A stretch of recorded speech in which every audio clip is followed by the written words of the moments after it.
Hi guys, welcome to another edition of Goal. This time, myself and Sina Saimyan will be hosting a great interview with Sebastian Strandvall as a player currently for Rah Ahan. It's finally got you on. It's been a while. Sebastian, my friend, thank you for coming on, and I'm looking forward to speaking to you. It's really my pleasure, and thank you for having me. Definitely.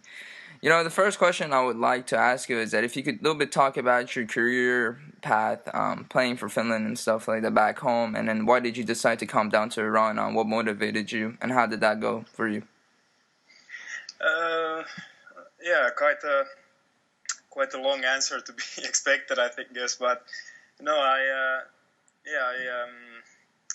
I've been playing in the Finnish top league for 8 years, and then after that I'd been close to a move abroad from Finland a couple of times, but it never really happened, and then finally after 8 years I decided I will really make an effort to go to another country and see some different type of football, and try to make a step forward in also to play better football and reclaim a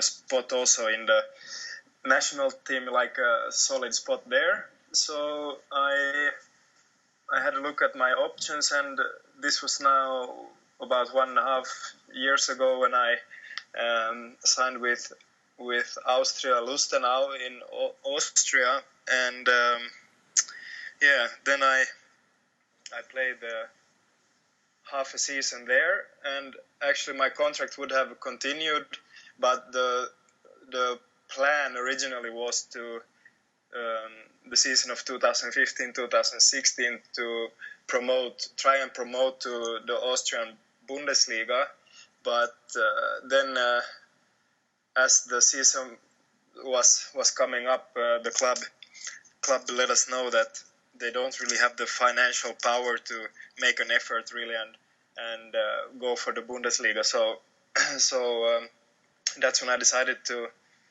break my contract with them and look for some other things, and then I was looking again.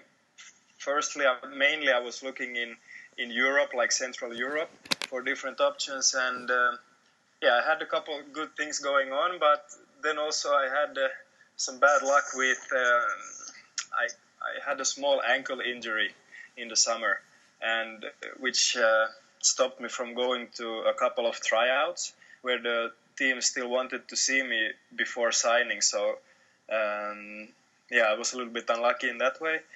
Then nothing, let me say, good enough came up from Central Europe.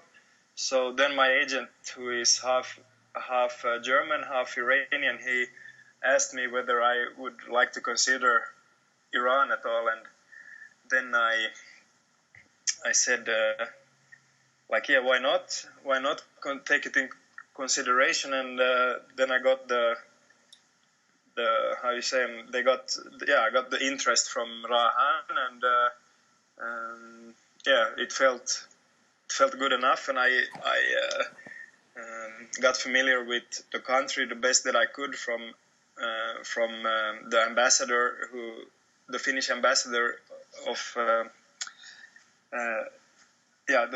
in Tehran, and also one volleyball player who played here last season from Finland, who I asked him a couple of questions also, and finally I have some friends from Iran in Finland who I also was talking to, and after making sure it's a good country and this, then and the interest was high enough, then I decided to come and try this.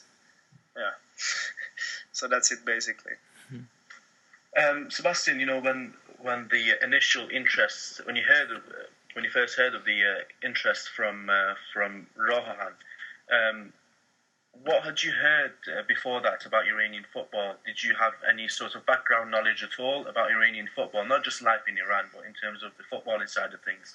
Or did you just come in to play for Rah Ahan with a blank mind and ready, to really face anything?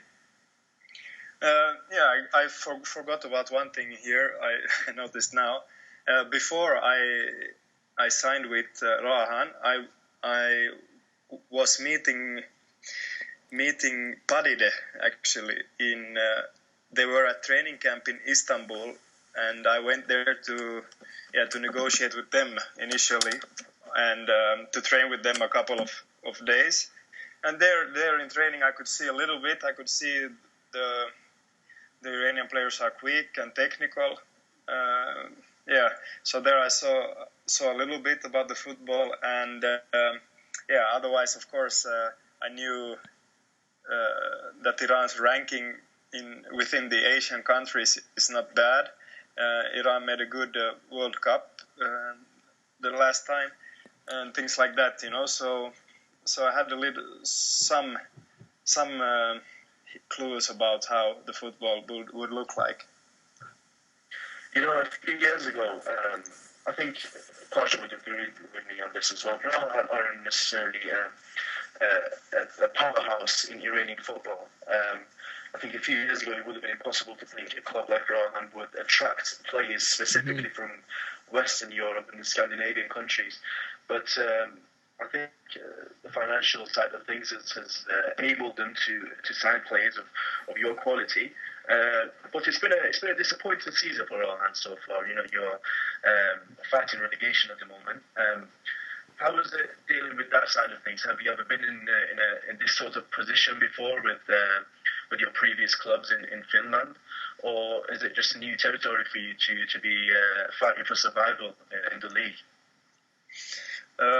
Actually, this is the second time I've had it in Finland in one of my clubs. Once before, we were really close to relegating, but we secured our place actually in the last minutes of the last game of the season. So this is my second time, and like you say, it's been very disappointing so far, and in the sense that we haven't been able to get the results. I think we haven't played so bad. We played a lot of even games. We played games where I feel we have been controlling, but we just didn't have the final determination and the skill to kill the games and to get 3 points. And then we have conceded a couple of easy goals and things like that. So it's really been tough in that sense. And I feel the team is not as bad as the table shows, even though the table never lies. But I feel we could, with some luck, we could be easily be in the middle of the table or something. I'm looking at your next fixtures, the remaining fixtures in the league, and there are some tough games. But the next game is against Padide, who you could have signed for. And I don't know what the mood in the Rah Ahan camp is, but I think that's definitely a game the club is looking to win in order to survive in the league. But how have you found playing the Iranian league so far in these 8 to 9 months? Is there any particular highlights in going against any particular teams that you really enjoyed? Yeah, I've liked it so far. Of course, the highlights have been playing against Esteghlal in the Asadi Stadium, and also when we played, that you could say, in the atmosphere made it a highlight. Then on the other hand, I feel the best team I've met here is Persian Police, and who we met at our home stadium in Shah Gods. And this was this was kind of the only game so far where I really felt like this is a tough opponent. You had to be on your toes the whole time.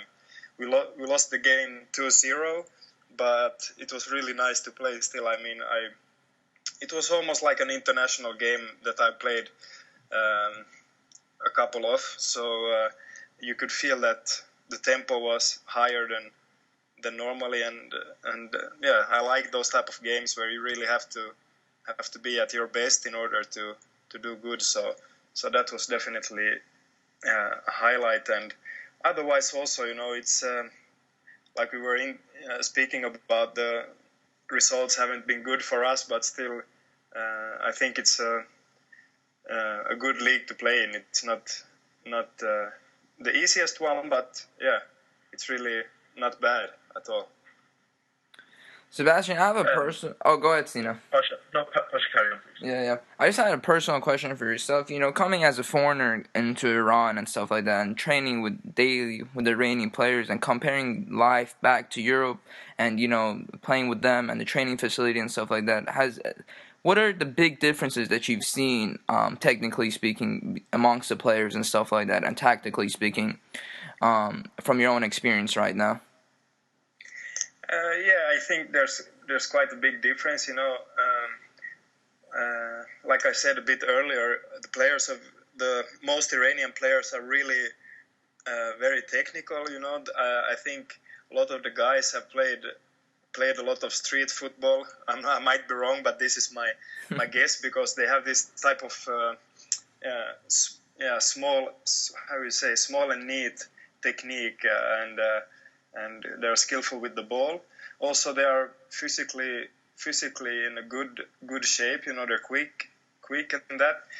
I would say that comparing to Europe and games back home, the players are less tactically disciplined and less practically smart. Also, it's I've said it before in a couple of interviews that in Iran the players play with more heart and passion, and in comparing to Europe, where it's more you're playing with your brain and trying to be tactically disciplined and tactically wise. So that, I would say, is the biggest difference. I think Sebastian summed it up really well. Yeah, that is very true. I think it's one of those things we've always discussed, how players in Iran, specifically teams that, like Persepolis or Sepahan, they're not tactically as good as they should be. Mm-hmm. It's more of a relying on individuals and emotions, moments of brilliance to win the game, rather than on a tactical side of things. I think, as Sebastian said, one of the toughest games he played was against Persepolis, who are, in my opinion, one of the more tactically disciplined teams in the league. So I think he summed it up really well there, and it's definitely one of those things that we have to improve to be on the same level as certain teams in Europe. We need to coach our younger players to be more tactically aware. But talking of tactics, Sebastian, right now your manager is you have a Greek manager. I think Topolidis, if I'm not correct. He's only been in charge for a few games. How has it been to work under him in comparison to Mehdi Tartar, who was in charge for most of the season? Yeah, let me say the biggest difference is that with Mehdi Tartar we played really, really, really defensively. I mean, with really the biggest emphasis on defending our own goal, and actually not putting. Which wasn't going quite well, was it? You were conceding too many goals. Exactly. We weren't conceding many goals in every game. I mean, a lot of games we lost 1-0 or this, but the problem was that we defended quite well in most games. But the problem is when you don't play any attacking football and possession football yourself, then the pressure eventually gets too high, and you eventually concede a goal. It's quite tough to only defend for 90 minutes and hope for something to happen in the front, like by itself. So now I feel with Mr. Topalidis that we're putting some more emphasis also on the attacking side of things, and he hasn't gotten the results yet so much, but at least we've scored a couple of goals now recently, and so I like working with both managers, but let me say like this: Mr. Topalidis is something that I'm more used to, and I can tell that he is really experienced, from Europe, and also tactically very smart. So I feel maybe more comfortable with him, even though I also enjoyed it under Mr. Tartar. When Mr. Topalidis was announced to have taken charge of Rah Ahan, I was really surprised because he's a well-known assistant manager back in Greece and back in Europe. He's very experienced, as he said, but he's not really had the chance to manage a team on his own. So I was really intrigued to see how he has done. So do you think the squad as a whole, not just yourself, but the squad has reacted well to this change? And of course, putting results aside, do you think the team has been playing with a lot more freedom, and this has given you more of a chance to get points across the board? Yeah, it's how should I put it? It's like I think he's been received pretty well, and I think most of the players really like working with him. On the other hand, I would say that he came in a really, really tough position, with a really bad timing, kind of, because we were already in quite a tough position at the time when he came, and it's difficult to try and turn things around, and still a lot of the other staff that was here with Mr. Tartar, they stayed, in the team, and I don't know, maybe it would be even better, if Mr. Topalidis had brought his own backup team, his own assistant, things like that. I don't know. I'm just speculating, but I just want to say it's for sure it's tough timing for him to come, particularly when club has had some financial problems, things like that, and results have not been going our way, so it's really tough job. I think it would be, as always, it's easier to take control of a team with the whole preseason in front of you and not coming straight into the games. But like I said, I think players have received him well, and I think at least most of the players really appreciate him, and they like to work with him as well. Rah Ahan are pretty known for bringing a lot of young players through, and looking at your squad, there's a lot of young players who are given a lot of game time as well, and it's great to see. Of course, I think the big names of the young players are Mehrdad Mohammadi and Milad Mohammadi, of course, which you played with, and he's playing in the Russian Premier League. There's a lot of other young players as well in the squad. How do you view the younger players in the team, and do you think they can really reach higher levels and maybe play in Europe in the near future, or how do you look at that? Yeah, of course, like you mentioned, the twins Mehrdad and Milad. Milad already took his step, and I'm happy for him. Really happy. I could see he was putting in a lot of work to achieve that, and I think Mehrdad, he also has the potential to make such a move and play at a higher level, but he has still some work to do. I think his biggest issue at the moment is that he almost wants to go to Europe too much, and that's in his head it makes a problem, because it's tough. Now his twin brother left, and he also really wants to go, but the key to succeeding is just to focus on what you're doing right now. Yeah. So I think I'm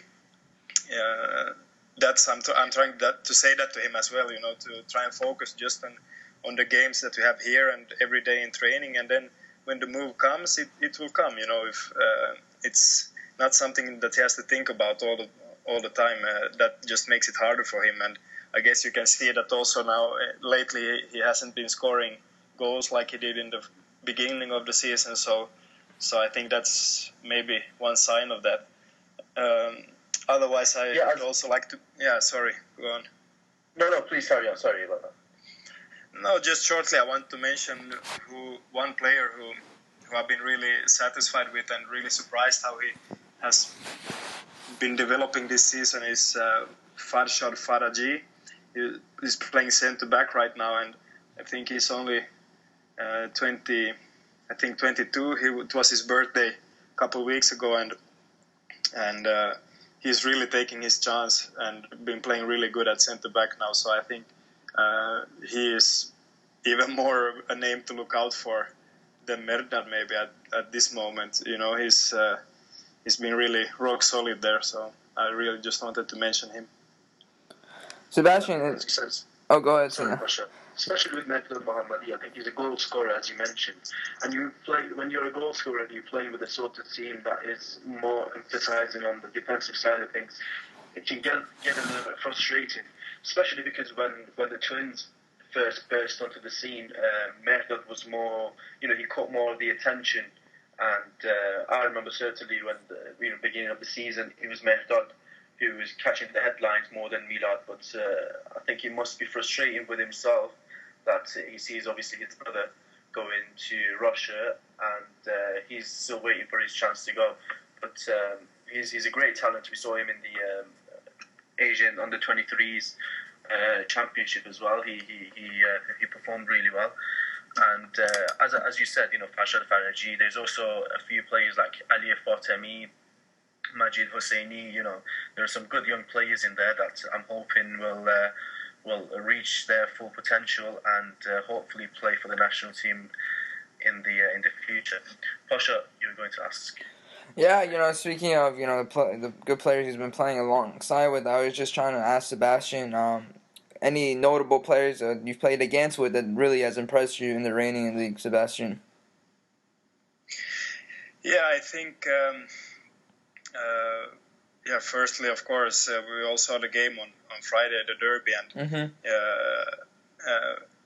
Mehdi Taremi, am I correct? The striker of Persepolis. Yeah, he's really one of the best players for sure in this league. He's strong, he's fast, he's hungry for goals all the time, and I think the derby game also showed that he could maybe take a step to Europe and make something happen there. Otherwise, Omid Ebrahimi from Esteghlal in the midfield. I think he's really smart. He's one of those players who is also thinking on the pitch a lot. So him I'm really impressed with, and I'm sure there are more others also, but these are the two first that come to my mind right now. Beautiful. Sebastian, going off the pitch and leaving the football things aside, how has your life been in Iran? How is your have you settled in well in Tehran? And how have you found life in Tehran specifically? Yeah, I've liked Iran really a lot. It's like off the pitch. Sometimes football has been tough here, but I have to say that life aside from football has been really good. Especially the months that my fiance has spent with me here when we've been together. It's of course more easy now. She's back in Finland already, and I'm not as active doing things off the pitch. I'm mostly just training each day and then spending time at home. But really, the people have been so nice and welcoming.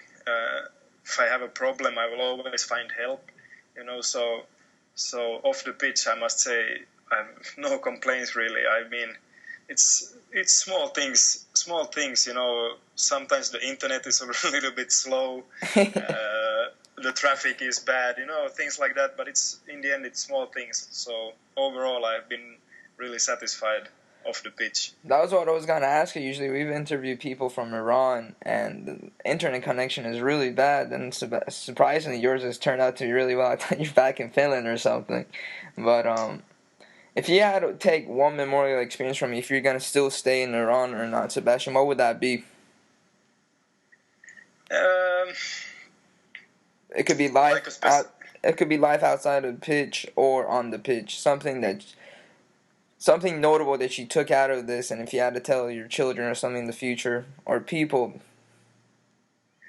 No, it's really difficult to say something specific, but I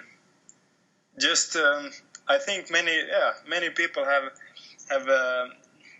how do you say, prejudged sentences from and about Iran as a country and Iranians maybe, but so the life lesson really here has been that it's you mustn't believe everything what you maybe read or hear or something like that. I mean, you can just my advice is to go there and learn about the country yourself, and don't listen to people who have some prejudged sentences about a place. You know, it's I'm sure just the main how would I put it? The main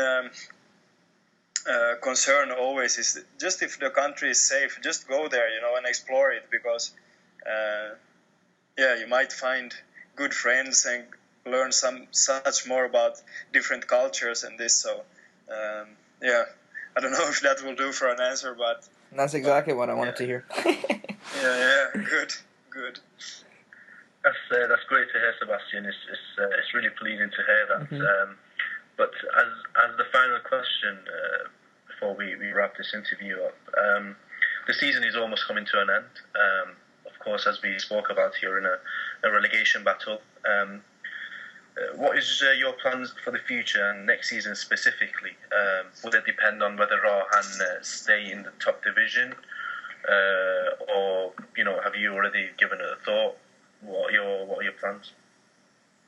Yeah, it's to start with, it's of course a little bit depending on Rah Ahan, because if they fall out, if we get relegated, then it's not possible for me to continue, of course, in Liga Jek. So it's a little bit depending on that. Otherwise, I haven't made specific plans yet, but just trying to focus on the remaining games and things. But and then I must take my time and consider my options after the season, because my aim is always to play at the best level I possibly can, and this season has been somewhat disappointing. I had some back problems here, and I kind of lost my spot in the regular team. So after that, I must really think it through after. But it's really hard to say at this moment. But I definitely want to play at the best possible level that I can. That's always my aim, and I guess that's my answer for you as well. Sebastian, listen, thank you very much for coming on. It's been a pleasure to speak to you. Definitely. Good luck for the rest of the season. I hope Rah Ahan stay in the league. They're an old club. They're a very traditional club in Iran, and I really do hope that they stay in the top division. As for yourself, regardless of what happens this season, I wish you all the best for the future and for next season. And I hope you always play to your best and play at the highest level possible. Thank you very much for coming on. Sebastian, my friend, thank you for coming on Golbazan. Best of luck. We'll have you on soon again. Thank you very much, my friends, and take care. Thank you.